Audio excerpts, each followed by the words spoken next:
আসসালামু আলাইকুম রহমতুল্লাহি ওয়া আলহামদুলিল্লাহ রাব্বিল আলামিন ওয়াসসালাতু ওয়াসসালামু আলা সাইয়্যিদিনা মুহাম্মদ ওয়া আলা আলিহি ওয়া আসহাবিহি আজমাইন। স্বাগত জানাচ্ছি আপনাদের সবাইকে গ্রিন টিভির নিয়মিত আয়োজন ড্রিমওয়ে হোল্ডিংস লিমিটেড নিবেদিত আলোর পথ অনুষ্ঠানে। আজকের আমাদের টপিক হচ্ছে ইসলামী শরিয়া কি ও কেন। এটা কি শুধু আইন না একটি পূর্ণাঙ্গ জীবন ব্যবস্থার নাম? আসুন না এই বিষয়ে আমরা আলোচনা শুনি।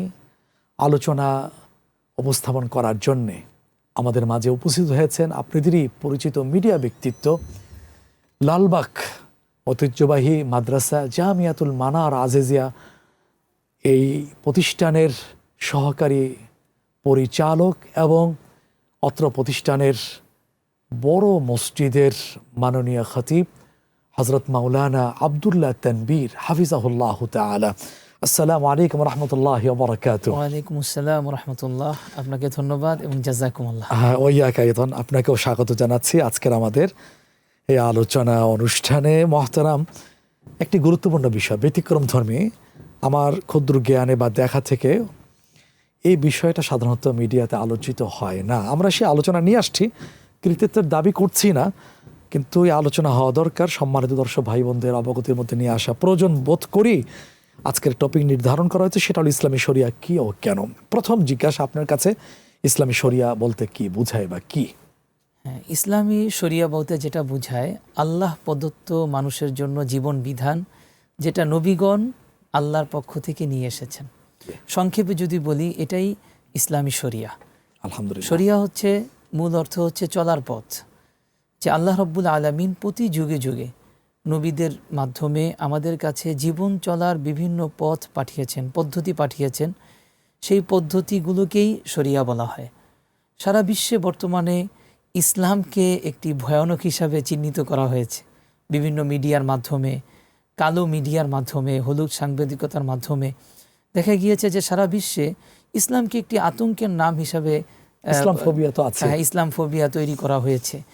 অথচ ইসলামী শরিয়াতের হাকিকত যদি কেউ জানে, সে নিশ্চিত বিশ্বাস করবে এর চেয়ে সুন্দর জীবন ব্যবস্থা আর হতে পারে না। পিছনে ইতিহাস তো সাক্ষী।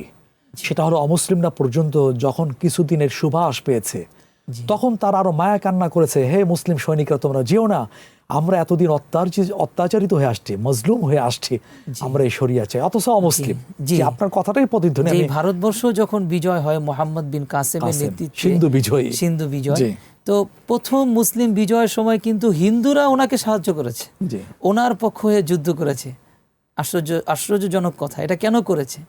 কারণ ইসলাম সবসময় ন্যায় ইনসাফের কথা বলে, এজন্য হিন্দুরা পর্যন্ত তার পক্ষ হয়ে যুদ্ধ করেছে। এটা কল্প কথা না, বাস্তব কথা। বাস্তব কথা। বাংলাদেশের মানুষ যদি একবার শরিয়া পেয়ে যায়, তাহলে ইনশাআল্লাহ বারবার চাইবে। অমুসলিম হলেও চাবে, বেনামাজি হলেও চাবে, পশ্চিমা শিক্ষিতরাও চাবে। আমরা এটা আশা করি। পৃথিবীর ইতিহাস সাক্ষী, আকাশ সাক্ষী, জমিন সাক্ষী, দেখে আসছে। আল্লাহ আমাদেরকে সেই পরিবেশ দান করুক, আমিন। এরপর দ্বিতীয় প্রশ্ন হলো, শরিয়ার মূল উৎস কি কি আপনি মনে করেন? শরিয়ার মূল উৎস হচ্ছে চারটি: কোরআন, সুন্নাহ, ইজমা এবং কিয়াস। মূলত কোরআন সুন্নাহই হচ্ছে মূল, আর এই কোরআন সুন্নাহ থেকেই মূলত ইজমায়ের অনুমতি হয়েছে এবং কিয়াসের অনুমতি হয়েছে। তো আমরা কোরআন সুন্নাহ তো সবাই বুঝি। ইজমা মানে হচ্ছে যে নতুন কোনো মাসআলা, নতুন কোনো বিষয় যেটার সরাসরি সমাধান কোরআন এবং সুন্নায় নেই, সেক্ষেত্রে ইজমা অর্থাৎ পুরো সমগ্র মুসলিম উম্মার ওলামারা যদি কোনো একটা বিধানের উপর ঐক্যমত হন, তখন সেটা শরিয়াতের বিধান হয়ে যায়, সেটাকেই ইজমা বলা হয়।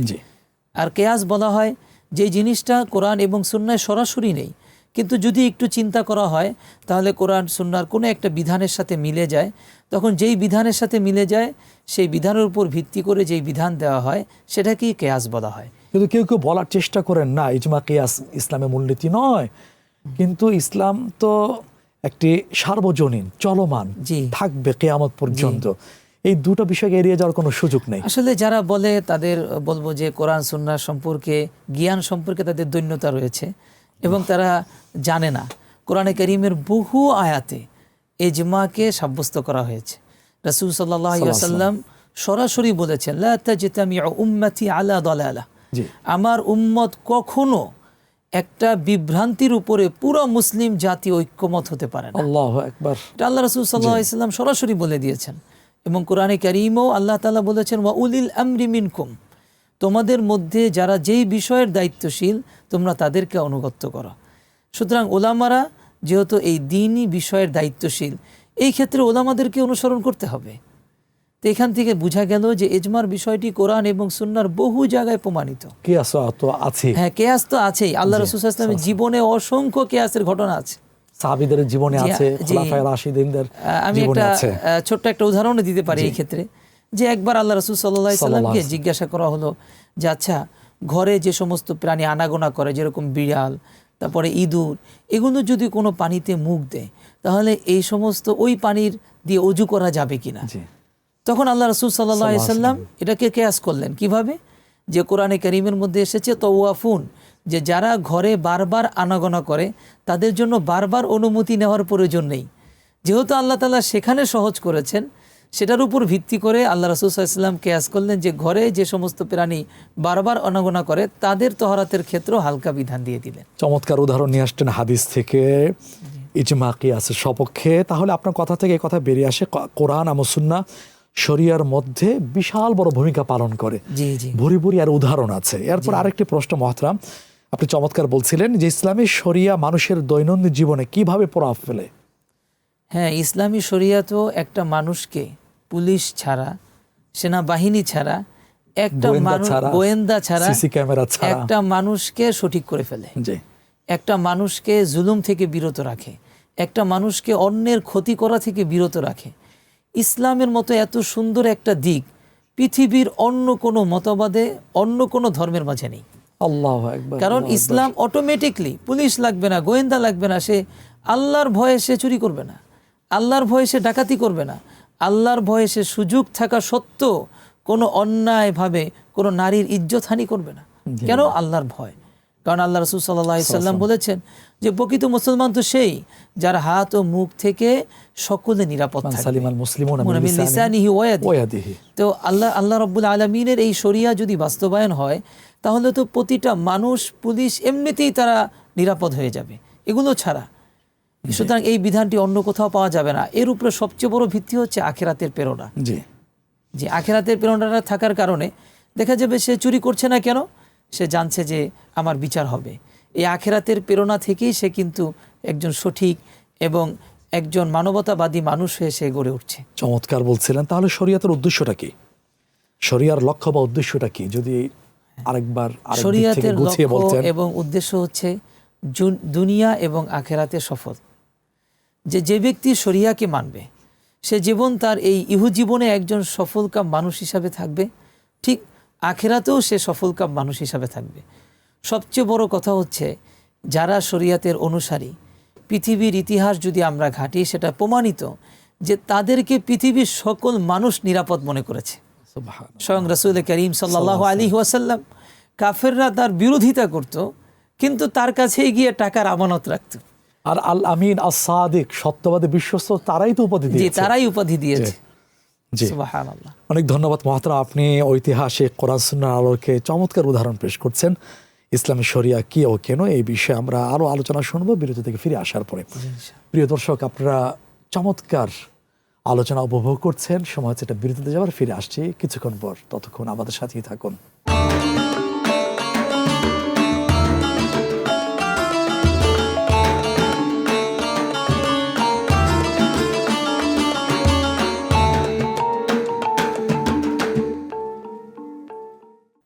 সুপ্রিয় দর্শক, বিরতির পরে আবারও স্বাগত জানাচ্ছি গ্রিন টিভির নিয়মিত অনন্য আয়োজন আলোর পথ অনুষ্ঠানে।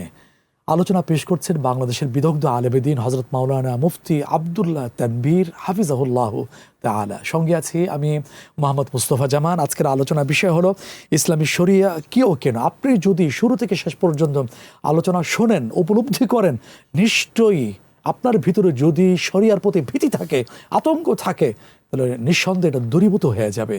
তাহলে যারা ইসলাম বিরুদ্ধবাদী ফোবিয়া যাদের ভিতরে আছে তারাও ইনশাল্লাহ ব্যর্থ হবে। আসুন বাকি আলোচনা শুনি বিদগ্ধ আলেমেদিন আজকের মহতরামের কাছ থেকে। যে মহতরাম, এরপর আপনার কাছে জানতে চাওয়া যে শরিয়ার অধীনে হালাল ও হারাম কিভাবে নির্ধারিত হয়। হ্যাঁ, এটা তো একটা অনেক বড় বিষয়। তাও সংক্ষেপে যদি আমরা বলি যে শরিয়ার অধীনে হালাল হারাম কিভাবে নির্ধারিত হয়, এর একটি পদ্ধতি হচ্ছে চুক্তিভিত্তিক। আচ্ছা, যেরকম সন্তুষ্টির ভিত্তিতে সম্পূর্ণ ব্যবসাটি হতে হবে, একে অপরের সন্তুষ্টি থাকতে হবে, যে সে বিক্রয় করছে সে ক্রয় করছে, এই ক্ষেত্রে তার সম্পূর্ণ সন্তুষ্টি থাকতে হবে। এই দিকটা অনেক বড় একটা বিষয়। যেমন এক্ষেত্রে মুজারাবা আছে, মুশারাকা আছে, এটা হলো চুক্তিগত বিষয়। আরেকটি বিষয় হচ্ছে যেটা আল্লাহ প্রদত্ত হারাম করে দিয়েছেন, যেরকম সুদ, জুয়া, তারপরে আমরা যেটা দেখি পণ্য আছে, প্রতারণা আছে। জি। আর তৃতীয় বিষয় হচ্ছে যে সমস্ত জিনিসগুলোকে আল্লাহ হারাম করেছেন, যেরকম মদ, তারপরে বিষাক্ত সাপ এবং ওই সমস্ত প্রাণী যেগুলো আসলে মানুষের খাওয়ার উপযোগী নয়। কিন্তু আমরা দেখব যে পৃথিবীর অনেক সভ্যতার দাবি করে দেশ, তারা এমন সব কীট পতঙ্গ খাচ্ছে যেটা রুচির অনেক বাহিরে, এবং যেগুলোর কারণে কিন্তু করোনা ভাইরাস ইত্যাদির মতো এত বড় বড় ভাইরাসগুলো পৃথিবীতে আক্রমণ করে, মহামারীগুলো সৃষ্টি হচ্ছে। ইসলাম একটা পরিচ্ছন্ন জীবন বিধান, যেখানে আসলে এই অপরিচ্ছন্ন যে সমস্ত বিষয়গুলো, এগুলোকে আল্লাহ সৃষ্টি করেছেন অন্য কাজে, খাওয়ার জন্য নয়। তো সেটা মানুষ উপলব্ধি করতে পারে না। একমাত্র শরিয়া যদি জানে তাহলেই সে উপলব্ধি করতে পারবে যে এটা খাওয়া যাবে, এটা খাওয়া যাবে না। চমৎকার করে বলছেন। যেহেতু আল্লাহ সৃষ্টি করেছেন, আল্লাহই ভালো জানেন কোনটা স্বাস্থ্যকর, কোনটা ক্ষতিকর, কোনটা আবার মানুষের কল্যাণ বয়ে নিয়ে আসবে না। সুন্দর মহতারাম। এরপর আরেকটি বিষয় হলো ইসলামী শরিয়া কিভাবে সামাজিক অর্থনৈতিক ন্যায় নিশ্চিত করে। ইসলামী শরিয়া পূর্ণ ইসলামী শরিয়াটাই সামাজিকভাবে, পরিপূর্ণভাবে, অর্থনৈতিকভাবে ন্যায় প্রতিষ্ঠা করে। কারণ ইসলামের শুরুই হচ্ছে ন্যায় দিয়ে। আল্লাহ রাব্বুল আলামিন কোরআনে কারীমের অনেক জায়গায় বলেছেন, ইন্নাল্লাহা ইয়া'মুরু বিল আদলি ওয়াল ইহসান, যে আল্লাহ তাআলা আদেশ করেছেন ন্যায়ের, আদেশ করেছেন ইহসানের, যে পরোপকারের আদেশ করেছেন। তো ইসলামের আগাগোড়া পুরাটাই হচ্ছে ন্যায় দিয়ে প্রতিষ্ঠিত। রাসূল করিম সাল্লাল্লাহু আলাইহি ওয়াসাল্লাম তার জীবদ্দশায় পুরো জীবন, আমরা যদি আল্লাহ রাসূলের জীবনের দিকে তাকাই, আল্লাহ রাসূল সাল্লাল্লাহু আলাইহি ওয়াসাল্লামের ঘরে এরকম বর্ণনা আছে যে 2 মাস আগুন জ্বলে নাই, 2 মাস পর্যন্ত শুধু খেজুর আর পানি খেয়ে থেকেছেন। আম্মা জান আয়েশা রাদিয়াল্লাহু আনহা বলেন যে আল্লাহ রাসূল সাল্লাল্লাহু আলাইহি ওয়াসাল্লাম কোনোদিন বাসায় 2 বেলা ভালো খাবার পাননি। তো আল্লাহ রাসূল সাল্লাল্লাহু আলাইহি ওয়াসাল্লাম এত বড় ব্যক্তিত্ব হয়েও যা এসেছিল সব মানবতার জন্য দান করে দিয়েছেন, এবং নিজেকে কোনো আয়েশি জীবন হিসাবে গড়ে তোলেননি, এবং সারাটা জীবন ইনসাফের উপরে চলেছেন। এবং বলেছেন, এক চোরের বিচার করতে গিয়ে বলেছেন, যদি আমার মেয়ে ফাতেমাও চুরি করত তাহলেও আমি তার হাত কেটে দিতাম। সেটা হাত কাটার অনেকগুলো শর্ত আছে, সেটা কোনো পর্বে ইনশাল্লাহ আলোচনা করব। অনেকে হাত কাটার বিষয় শুনলেই ভয় পেয়ে যায়। আসলে হাত কাটার যে শর্তসমূহ আছে সেটা যদি আমরা শুনি তাহলে আমাদের কাছে মনে হবে ইসলাম কতটা যৌক্তিক। চমৎকার চমৎকার। আল্লাহ তাআলা বাস্তব উপলব্ধি করা তৌফিক আল্লাহ আমাদেরকে দান করুক, আমিন। এরপর আরেকটি বিষয় মহতারাম, সেটা হলো বিভিন্ন মুসলিম দেশের মধ্যে শরিয়ার প্রয়োগে পার্থক্য কেন দেখা যায়? এর পার্থক্য আসলে মুসলমানদের জন্য না, এর পার্থক্য হচ্ছে পশ্চিমা যারা চায় যে পুরা পৃথিবী আমার আনুগত্য করুক, যারা চায় যে পুরা পৃথিবীর মানুষ আমার গোলামি করুক। আসলে আমরা মনে করি যে পশ্চিমারা এত খুব সুন্দর মানবতার বুলি আওড়ায়, কিন্তু বাস্তবতা হচ্ছে তারা চায় খোদা হতে, তারা চায় যে তাদের সব কিছু সবাই ফলো করুক। আসলে মুসলিমরা তো মনে প্রাণে কোরআন এবং সুন্নাহকে বিশ্বাস করে, এবং মুসলিমরা চায় যে কোরআন এবং সুন্নাহটাই বাস্তবায়িত হোক, কিন্তু পশ্চিমারা মুসলমানদেরকে কিছু অনর্থক ভয় দেখিয়ে বলে যে না, ইসলাম প্রতিষ্ঠা হলে নারীরা অধিকার পাবে না। অথচ পৃথিবীতে সর্বপ্রথম এবং সবচেয়ে শ্রেষ্ঠ অধিকার দিয়েছে ইসলাম নারীদেরকে, অথচ তারা নারীদেরকে বুঝায় তারা অধিকার পাবে না, তাদেরকে ভয় দেখায়। তোমার ছোট বাচ্চা যে চকলেট চুরি করবে তার হাত কেটে দিবে। ইসলাম কিন্তু এটা বলে না, কিন্তু তারা মানুষকে বোঝে। ইসলামের শর্ত আছে 10 দিরহাম, যেটা বর্তমান সময়ে যদি বর্তমান যে স্বর্ণ এবং রূপার যে ঊর্ধ্বগতি, যদি সেটা হিসাব করা হয় 10,000 টাকার উপরে, যদি 10,000 টাকার নিচে কেউ চুরি করে সেখানে কিন্তু হাত কাটার বিধান নেই। এবং চুরি করার অনেক শর্ত আছে, যে গোপনে হতে হবে, একটা নির্ধারিত জায়গায় আয়াত্ত থাকার জায়গায় সেখানে হতে হবে। সেখান থেকে যদি চুরি করে তাহলে সেক্ষেত্রে 10,000 টাকার আরও বেশি হলে সেখানে হাত কাটার সাবজেক্টটা, এছাড়া কিন্তু হাত কাটার বিধান নেই। সেখানে নাবালিকের উপর তো এই দণ্ডবিধি কার্যকর হবে না। আর নাবালিকের উপরে দণ্ডবিধি কার্যকরও হবে না। ইসলামে দণ্ডবিধি যেটা কঠিন সেটা অনেক বাস্তবায়ন করাটা আরো বেশি কঠিন, অথচ মানুষকে বুঝাবে যে ইসলাম তো অনেক ভয়ানক, এটা সেটা। এই কারণে মুসলমানরাও এখন সেই জুজুর ভয়ে আছে। আসলে আলহামদুলিল্লাহ যে এই মিডিয়া ব্যবস্থাপনার মাধ্যমে আসলে ওরা তো এই কাজটা করেছে মিডিয়ার মাধ্যমে। মানুষ তো আসলে দেখা যায় মিডিয়ার মাধ্যমে এই সমস্ত ফোবিয়াগুলো ছড়ায়। এগুলোর মাধ্যমে যদি আমাদের ইসলামের এই সৌন্দর্যগুলো ছড়ানো যায় তাহলে মানুষ হাকিকতটা বুঝবে। আশা করা যায় অচিরেই মানুষ শরীয়তের দিকে এসে পড়বে ইনশাআল্লাহ। জাযাকাল্লাহ খাইরান, চমৎকারভাবে আপনি বিরুদ্ধবাদীদের মিথ্যা অভিযোগটা আপনি উপস্থাপন করেন। সর্বশেষ ছোট্ট করে, সেটা হলো আধুনিক যুগে ইসলামী শরিয়ার প্রাসঙ্গিকতা কি এবং কেন তা গুরুত্বপূর্ণ, ছোট্ট করে যদি বলতেন। আধুনিক বিশ্ব যদি আলো দেখতে চায় এবং তার অন্ধকারকে ছড়াতে চায় তাহলে ইসলামী জীবন বিধান ছাড়া তাদের কোনো বিকল্প নেই। এটা মুসলিম অমুসলিম সবার জন্য। ইসলামী জীবন বিধান ছাড়া আধুনিক বিশ্ব আলোর মুখ দেখতে পারবে না এবং পারে না।